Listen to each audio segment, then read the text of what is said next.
at the end of which he declares his belief in repeated lives on earth. In monumental sentences, he declares that the historical development of humanity can be intelligible only on the assumption that the individual man passes through many lives on earth and carries over into other epochs of evolution what may have been experienced and accomplished in an earlier epoch. In this connection, two facts only need to be borne in mind. When attempts are made by historians to explain later events as the effects of earlier causes, all kinds of reasons are brought forward, the influence of ideas, of physical happenings, and so forth. In short, pure abstractions. The truth is that the same individuals who were living, let us say, at the end of the 19th and beginning of the 20th century, lived in earlier epochs as well. They then absorbed what was happening around them, or what was to be experienced from their fellow human beings, carried it all through the gate of death into the spiritual world in which man lives between death and rebirth, and brought it down again with them into a new earthly life. They are therefore themselves the bearers of what has passed over from one epoch to another in the course of the evolution of humanity.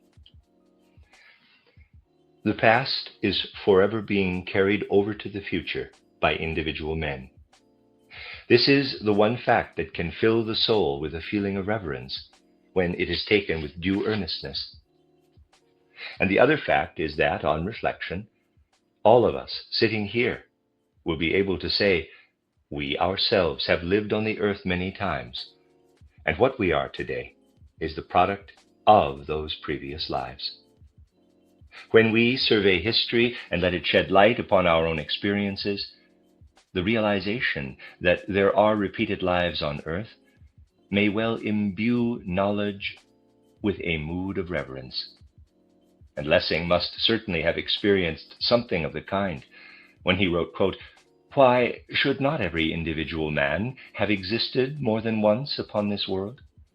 Is this hypothesis so laughable merely because it is the oldest, because the human understanding, before the sophistries of the schools had dissipated and debilitated it, lighted upon it at once?" Close quote. And he voices his consciousness of realities, such as those indicated above, in the monumental words, quote, "Is not then all eternity mine?" Close quote. The line of spiritual development, which could have been introduced into German culture at that time through Lessing's treatise, was broken. And in any case, its continuance would certainly have been ridiculed by the mentality of the 19th century. More than 20 years ago in Berlin, when we were beginning anthroposophical work within the framework of the Theosophical Society, it was announced on the program of the meeting held in connection with the founding of what was then called the German section of the Theosophical Society, that the title of one of the first exercises I proposed to give would be, quote, "Practical Exercises for the Understanding of Karma," close quote, über praktische Karma-Übungen. It was a matter at that time of introducing the idea of karma with such forcefulness that it could have become one of the leitmotifs in the development of the anthroposophical movement. But when I spoke about what I meant by this title to one or two well-known members of the old Theosophical Society who had come over to Berlin, there was general opposition. Such a subject was considered to be quite impossible. And as a matter of fact, although I am not suggesting that these people were right, it would have been premature at that time to speak to wider circles about these intimate esoteric truths.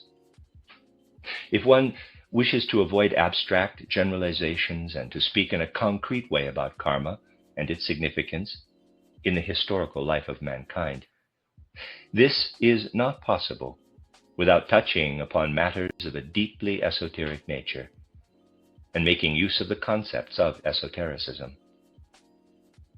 Hence, in a certain respect, everything in the way of knowledge that has since been developed in the Anthroposophical Society was a necessary preparation, because in the days to which I have referred, the members of this society were not sufficiently mature. But sooner or later, the time must come when it is possible to speak concretely of the truths of karma and their connection with the evolution of humanity. If we were to wait any longer, this would be a grave defect on the part of the Anthroposophical Society. Hence, one of the intentions expressed at the Christmas Foundation meeting at the Goetheanum was to the effect that communication of the findings of genuine spiritual investigation into these more intimate questions of the evolution of humanity should no longer be withheld. And in line with this, the anthroposophical movement will, in future, be attentive to what the spiritual beings desire, not to what timidity and caution regard as inopportune or untimely.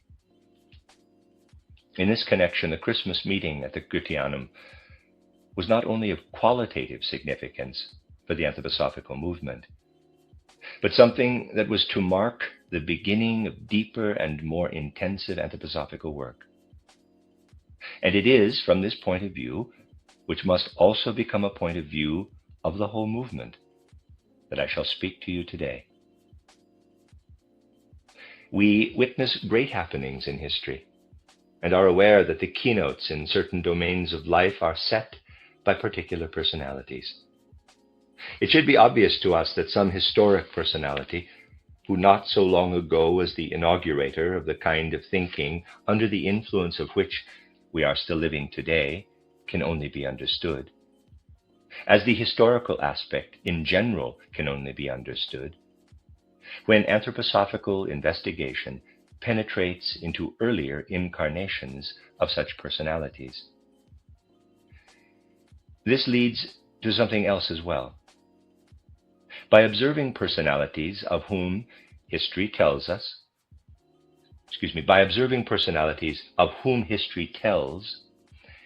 we become aware of threads of destiny running through their different lives on earth.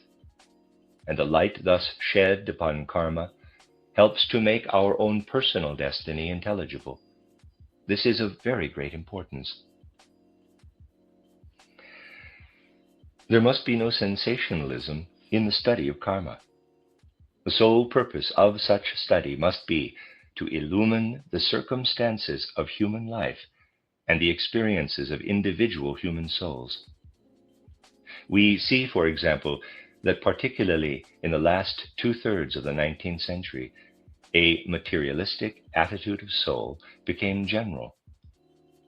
In certain respects, this attitude continued on into the 20th century and has helped to produce the chaos and confusion prevailing in culture and civilization today. There is a radical difference between the trend that was perceptible, above all in German spiritual life, after the close of the first third of the 19th century, and the earlier character of this spiritual life. Perceiving this difference, we naturally ask about its origin. In the last 2/3 of the 19th century, there are men who cannot fail to interest us, whose individualities we feel urged to trace back to their earlier lives on earth. The seer who is able to carry out such investigations is led back, to begin with, not to Christian, but to non-Christian incarnations. It is natural here, for it tallies approximately with the indications given of the length of the intervals between successive lives on earth, to go back to the very widespread spiritual movement of Mohammedanism, or Arabism, which arose about half a millennium after the founding of Christianity.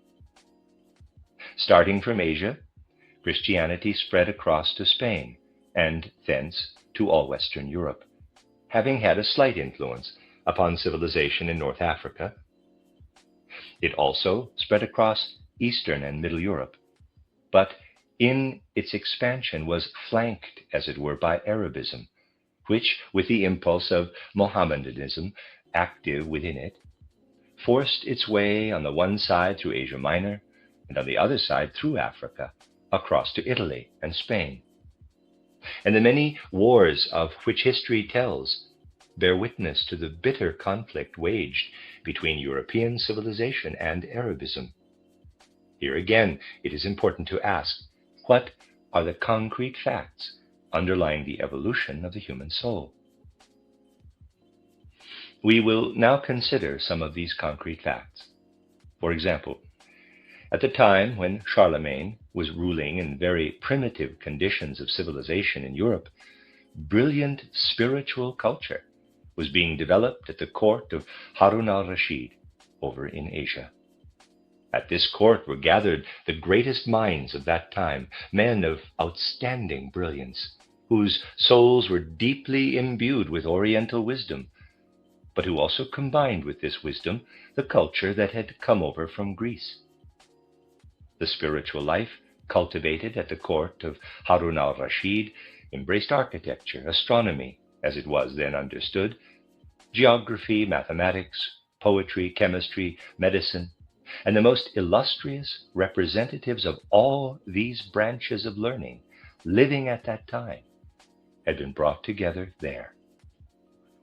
Harun al-Rashid was an energetic and active patron, a personality who provided the foundations for a truly wonderful center of culture in the 8th, 9th century AD.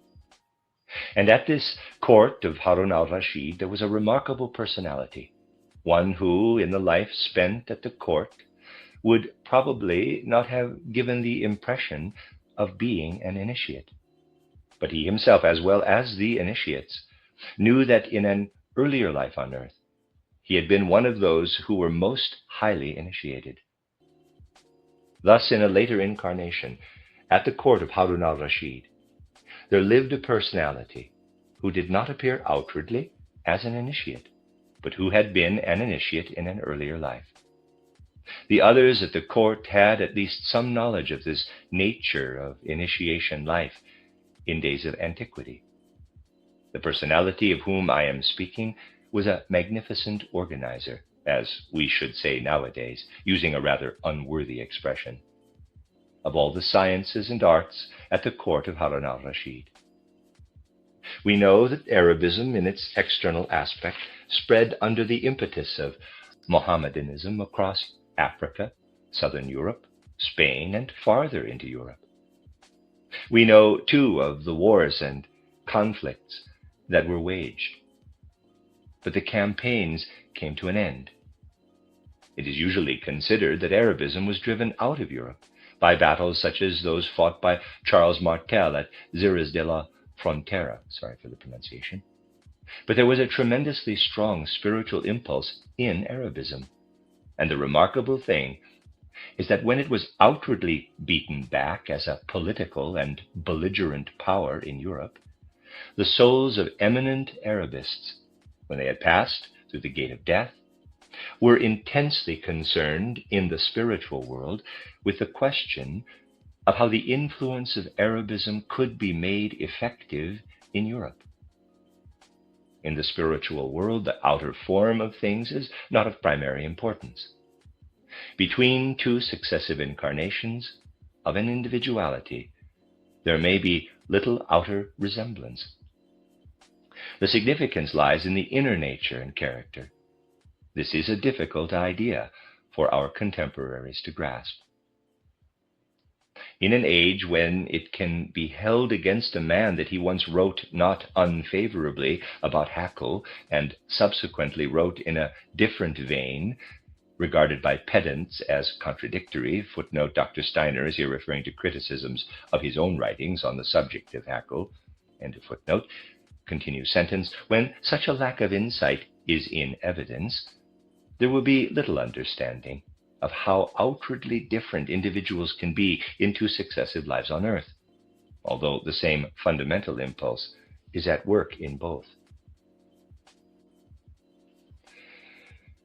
The development of the great Arabist souls between death and a new birth was such that in the spiritual world they remained connected with the impulse that had streamed from the east to the west.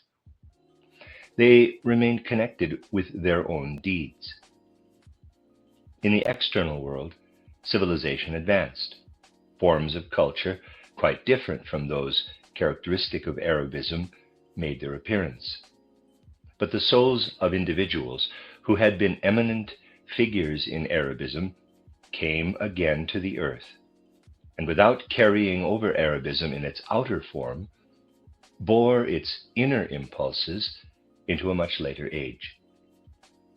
They appeared as the bearers of culture in the sphere of language, in the habits of thinking and feeling, and in the impulses of will of a later age. But in the souls of these men, the impulse of Arabism was working on. And it is not difficult to see that the stream of spiritual life dominating the last 2/3 of the 19th century was deeply influenced by minds that were the product of Arabism. Our gaze turns to the soul of Harun al-Rashid, passing in that life through the gate of death. Between death and a new birth, this soul continues to develop and appears again in the modern age in quite different conditions of civilization. For the individuality of Harun al-Rashid appears in English spiritual life as Lord Bacon of Verulam. In the universality of Bacon's mind, we have to see the rebirth of what Harun al-Rashid had achieved at his Oriental court in the 8th–9th century. We know how intensely and profoundly European culture was influenced by Bacon, and has continued to be so influenced. It is true to say that in scientific investigation and the scientific approach to things, men still think as he did. This, of course, cannot be said of every detail, but it is true of the general trend of the age. If we contemplate the brilliant achievements of Harun al-Rashid and their influence upon the outer world, and then, having learned through spiritual investigation that he appears again in Lord Bacon of Verulam, we think of the known course of Lord Bacon's life. We shall certainly find consistency, similarity, not in the external forms, but in the inner trend of these two incarnations. I spoke of a personality who lived at the court of Harun al-Rashid, and in an earlier incarnation had been an initiate. It may well happen, I say this in parenthesis, that one who was an initiate in bygone times does not in a later life give the impression of having attained initiation. When I speak again and again of a number of ancient initiates, of teachers and priests in the mysteries, you are bound to ask yourselves, where are they to be found? Why are they not living among us at the present time? Now, an individuality with great spiritual enlightenment in an earlier life can work in a later life only through the medium of the body and the education afforded by that later epoch. But for a long time now, the character of education has made it impossible for what once lived in these initiate souls to express itself. They are obliged to operate in quite different forms of life, and only those endowed with the power of intimate observation are able to realize that men in whom the initiate is not apparent in the later earthly life have nevertheless passed through lives during which they reached initiation. One of the most striking examples in this respect is Garibaldi, the hero of the freedom of Italy. The elemental forcefulness displayed in a truly remarkable life is in itself enough to indicate that this personality lived at a level transcending the conditions of the immediate earthly existence. He had been an initiate in an earlier incarnation, and became a political visionary, for that is what he must be called. In an earlier life, he had been an initiate, filled with impulses of will, which then, in the later life as Garibaldi, he brought to a head in the way that was possible for a man born in 1807. But think of the peculiar features of his earthly life. The starting point for me was that I observed how Garibaldi's path of destiny in the 19th century was linked with three other men with whom he was connected, and with whom he worked in a way that, on the face of it, is not really entirely comprehensible. In the depths of his nature, Garibaldi was an intensely loyal Republican, yet he rejected everything that would have united Italy under the flag of a republic. Convinced Republican though he was, he set out to establish the empire, and moreover, under Victor Emmanuel. Occult investigation has now to concern itself with this enigma. How came it that Garibaldi was the one responsible for making Victor Emmanuel king of Italy? For it was he, Garibaldi, who made him king. And then our vision falls on two other personalities, Cavour and Mazzini. The circumstances are remarkable. Garibaldi was born in 1807, and the others within the space of a few years. Garibaldi was born in Nice, Mazzini in Genoa, Cavour in Turin, Victor Emmanuel not far away. All of them were born within a small area. A concrete starting point is needed for researches into karma. It is not much help to know how clever a man is or what scientific knowledge he has acquired. Even if someone has written 30 novels in his life, this fact will not provide a starting point for penetrating with vision into earlier lives on earth. Whether a person limps or has a habit of blinking is much more important for investigation of an earlier incarnation. It is precisely by what seem to be insignificant features in life that the occultist is guided along the paths where light is shed from one earthly life into earlier incarnations.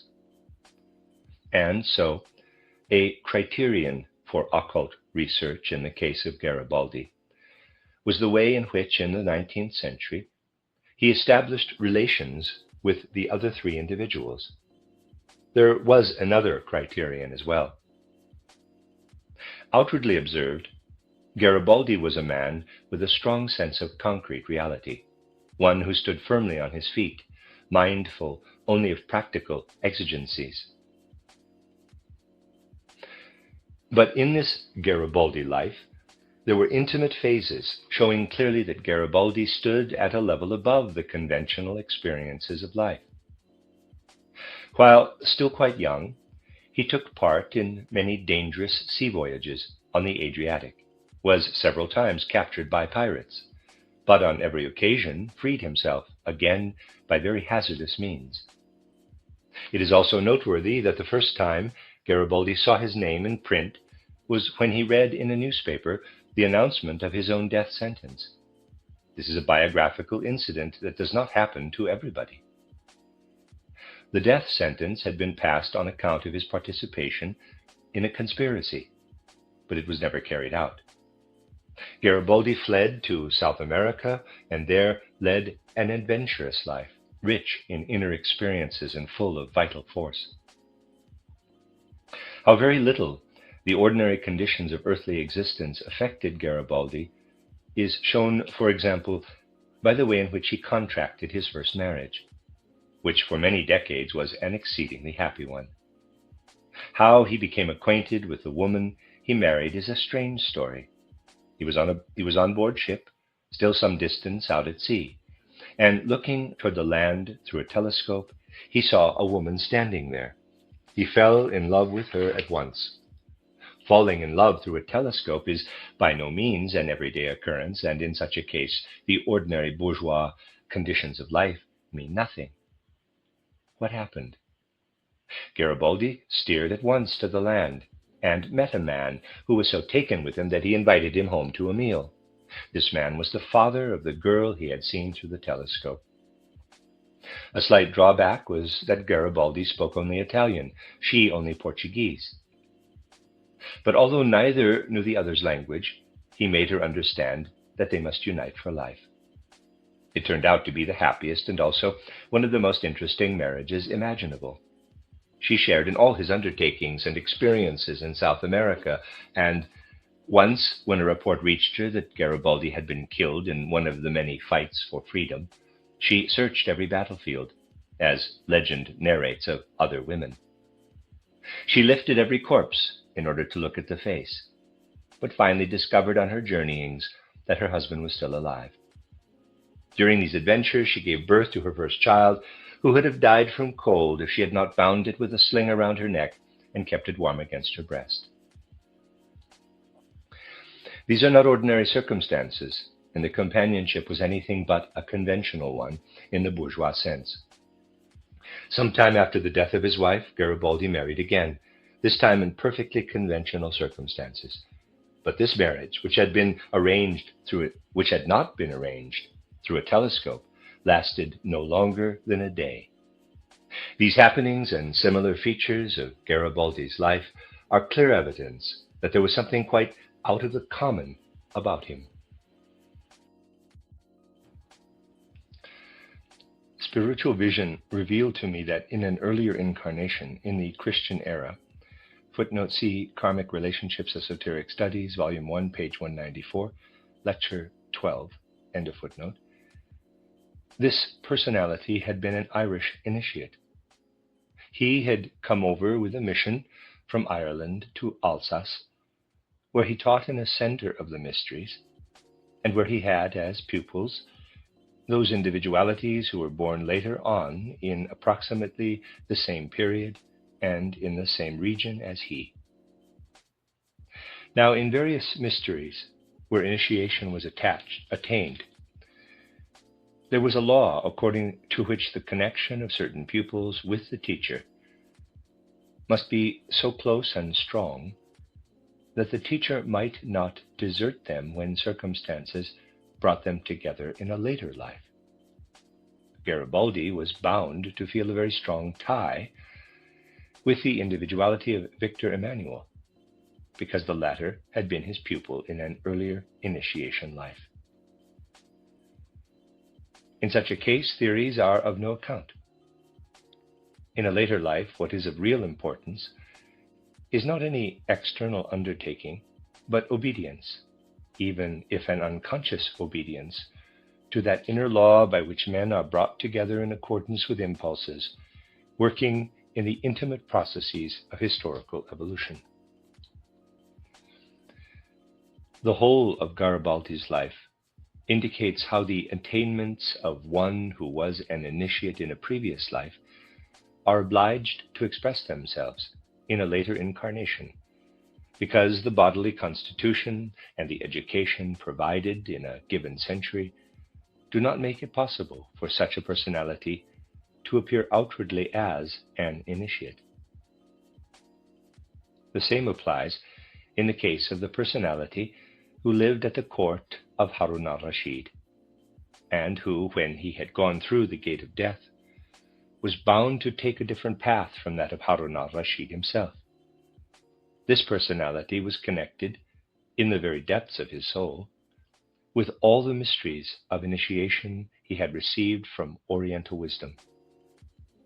He could not follow the path that was taken, more with an eye to outer renown, by Harun al-Rashid. He was obliged to take a different path. These paths led to reincarnation in a later epoch, when the two individualities worked in the currents of civilization and culture that were under their own influence. The influence, that is to say, of Harun al-Rashid and his counselor. The soul of this counselor appeared again as Amos Comenius, who again was not able to bring the initiation principle to outward manifestation. but whose forceful and effective intervention in the world of education, in the age that is also the age of Bacon, shows that profound and significant impulses were alive in him.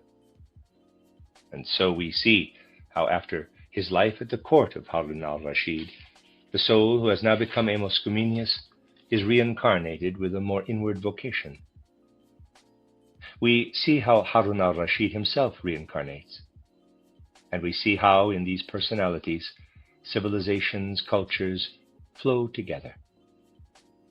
If we contemplate the spiritual life of Europe as it developed particularly in the 16th and 17th centuries, we shall everywhere find Arabism in its new forms.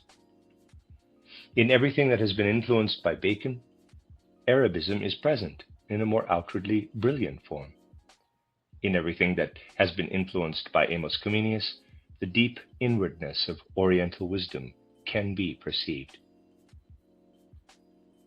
What I am telling you is not a made-up story.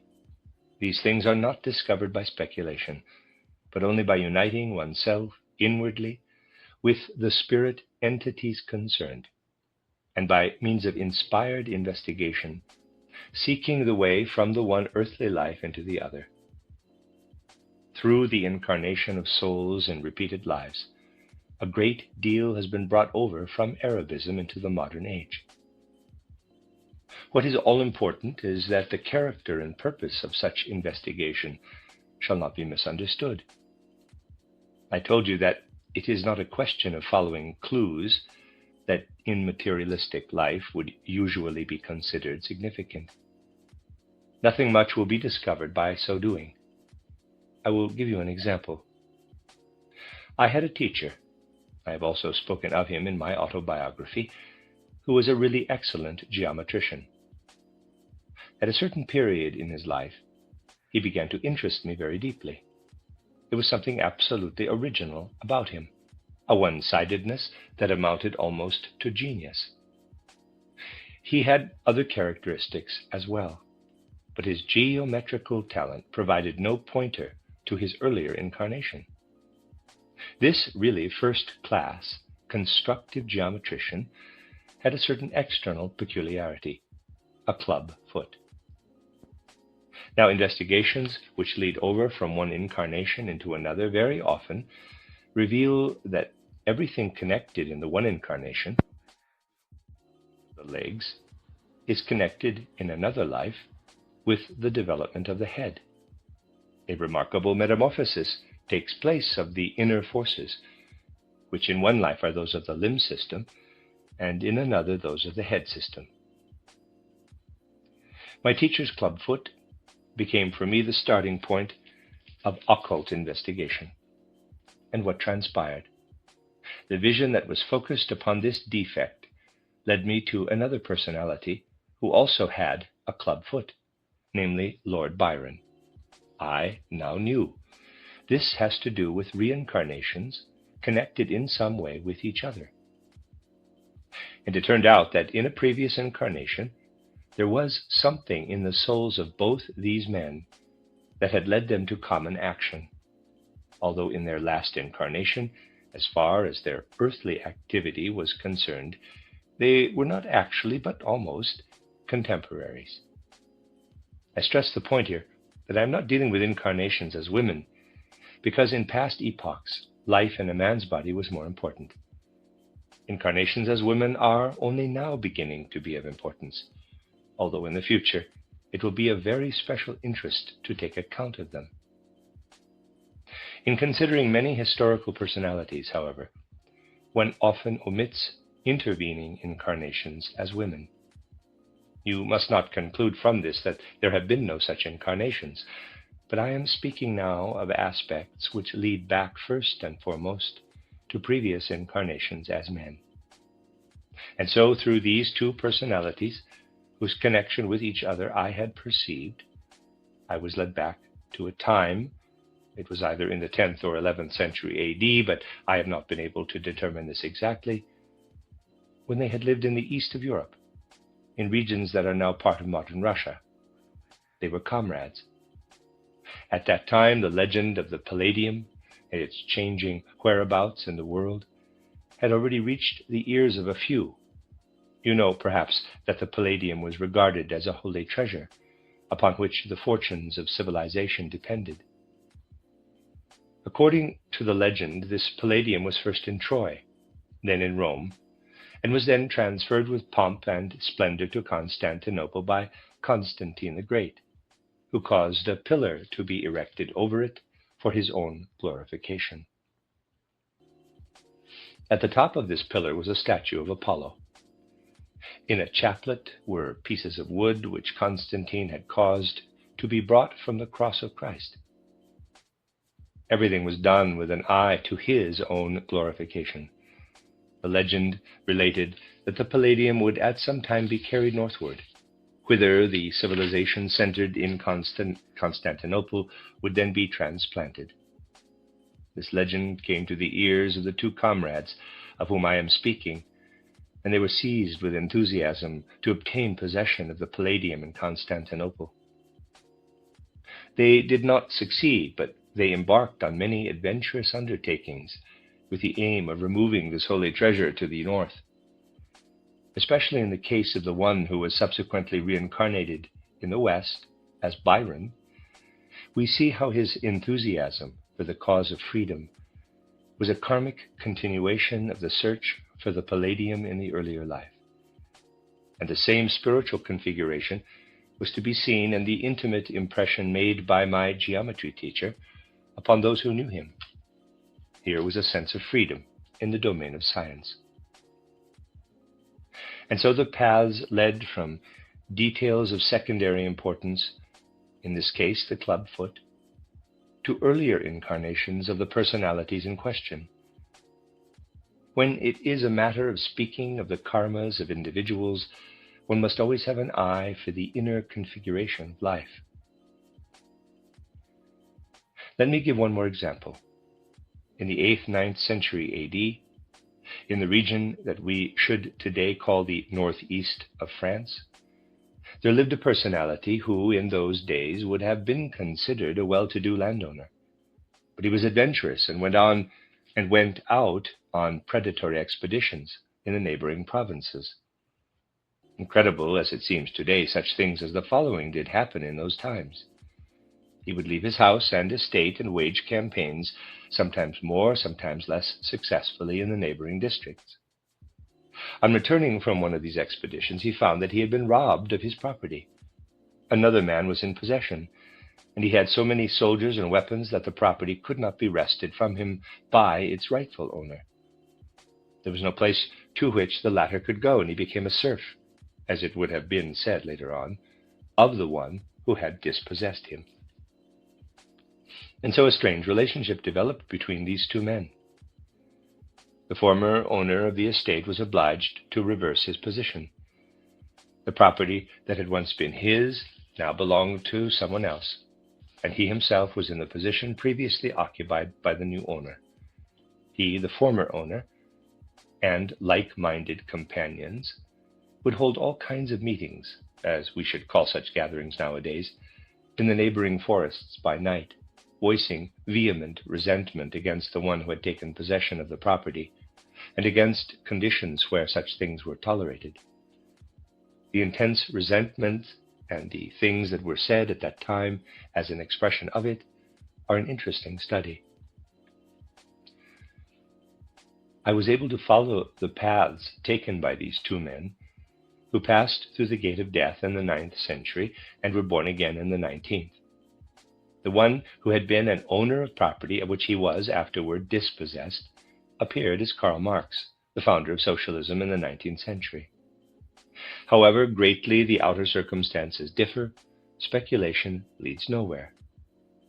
But by following certain underlying currents, we find in the dispossessed landowner of the 9th century the soul of Karl Marx in the 19th. The one who had persecuted and abased him so cruelly in that earlier century became his friend, Friedrich Engels.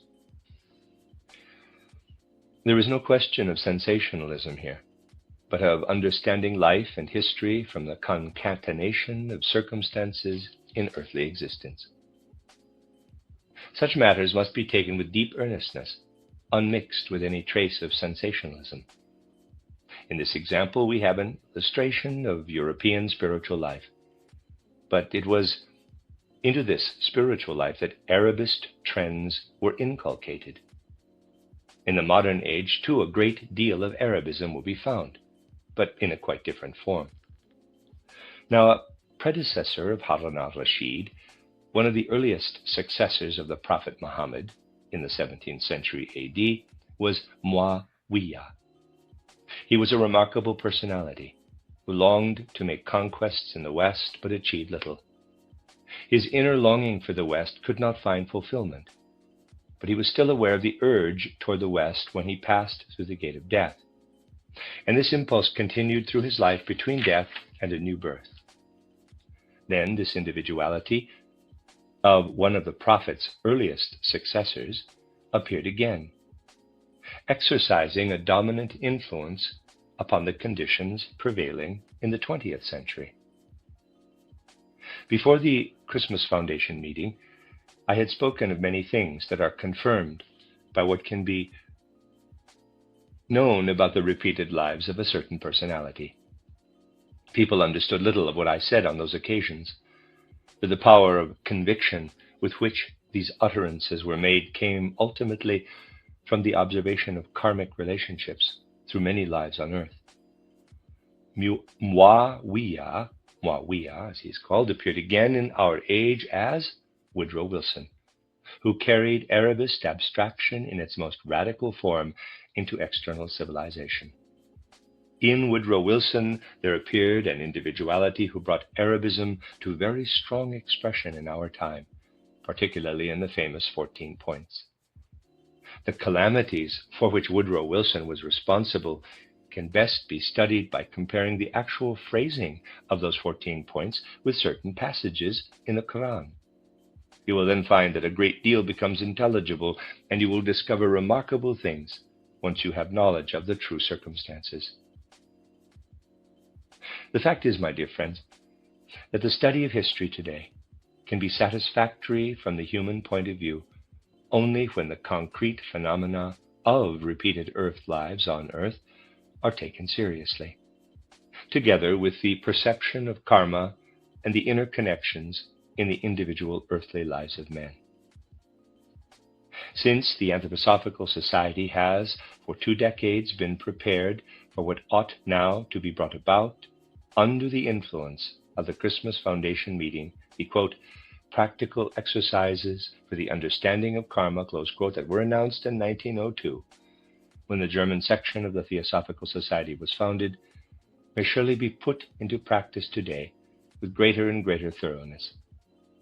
These exercises, devoid of all sensationalism, should form part of our anthroposophical life, becoming the foundation for greater and stronger impulses that must be at work within the Anthroposophical Society. What has now been said ought also to be regarded as an expression of the fact that esotericism must stream through the anthroposophical movement, which is now embodied in the Anthroposophical Society. But let us also realize with what deep earnestness these things must be studied. If this earnestness is present, we shall be carrying farther the threads that were beginning to be woven when, at the end of his treatise titled The Education of the Human Race, Lessing drew attention to the fact of repeated lives on earth. For out of a deeper, more intimate study of man and of his destiny, humanity must come to realize that through spiritual science, we gaze into the true being of man, the being who, having knowledge of his own nature, can utter the words, quote, is not then all eternity mine, close quote. But the expression of this eternity in the concrete facts of karma and of destiny in the historical life of mankind must be recognized and known. That is the end of Lecture 5, which is also chronologically Lecture 21.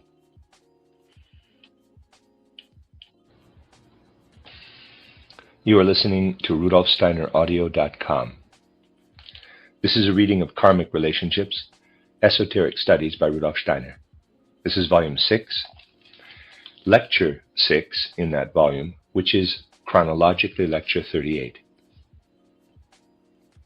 On the last occasion, during our Waldorf School conference, I spoke to you about karmic connections in the evolution of humanity. And today I want to say something more